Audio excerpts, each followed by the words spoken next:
In the valley of Elah, where two armies stood face to face, tension hung thick in the air. On one side, the Israelites were paralyzed with fear. On the other side, the Philistines, led by their champion, Goliath, a giant of a man over 9 feet tall, clad in shimmering bronze armor that reflected the midday sun. Every day for 40 days, Goliath stepped forward, challenging the Israelites to send out a warrior to face him in single combat. Goliath's voice thundered across the valley.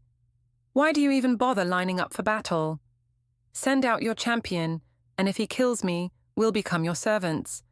But if I defeat him, you will serve us." The Israelite soldiers, including King Saul, were gripped by terror. Who could face this monstrous warrior? Goliath seemed unbeatable. On the 41st day, a young boy arrived at the Israelite camp. His name was David, the youngest son of Jesse, a shepherd from Bethlehem. David wasn't a soldier.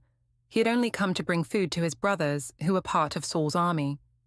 But when David heard Goliath's challenge, he was appalled by the Philistines' arrogance and how it insulted the armies of the living God. David's brothers dismissed him, telling him to go back to the fields and tend the sheep. But David wouldn't be silenced. "Who is this uncircumcised Philistine that he should defy the armies of the living God?" he asked. Word of David's boldness spread through the camp, eventually reaching King Saul. Curious, Saul called David to his tent. When the king saw David, a young boy with no armor, no experience, and no weapons, he was taken aback. "You're only a boy," Saul said, "and Goliath has been a warrior since his youth." But David replied with calm conviction, "Your servant has killed both lions and bears while tending my father's sheep. And this Philistine will be like one of them. The Lord who delivered me from the paw of the lion and the bear will deliver me from this Philistine." Saul, moved by David's faith, offered him his royal armor and sword.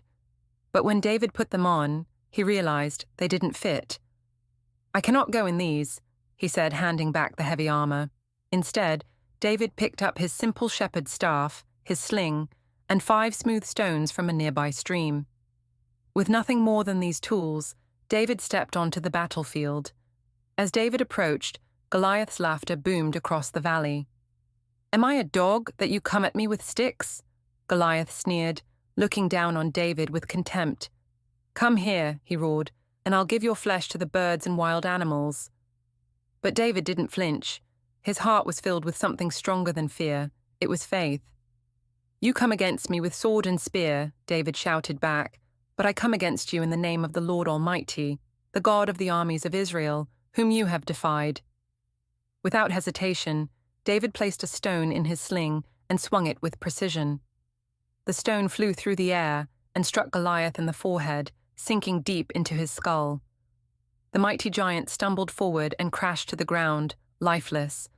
The Philistines stood in shock. Goliath, their greatest warrior, had fallen to a mere boy armed with nothing but faith and a sling.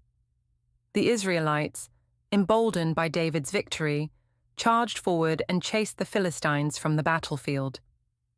David, the shepherd boy, had become the hero of Israel. His victory wasn't just over Goliath. It was a victory over fear, doubt, and impossibility. David's triumph is more than just a tale of a battle long ago. It's a timeless reminder that no challenge is too great, no obstacle too daunting, and no giant too large when faith leads the way. Just as David stood against a seemingly impossible foe, we too face giants in our own lives. Fear, doubt, failure, and hardship. David's story teaches us that the size of the giant doesn't matter. What matters is the size of our courage and our faith.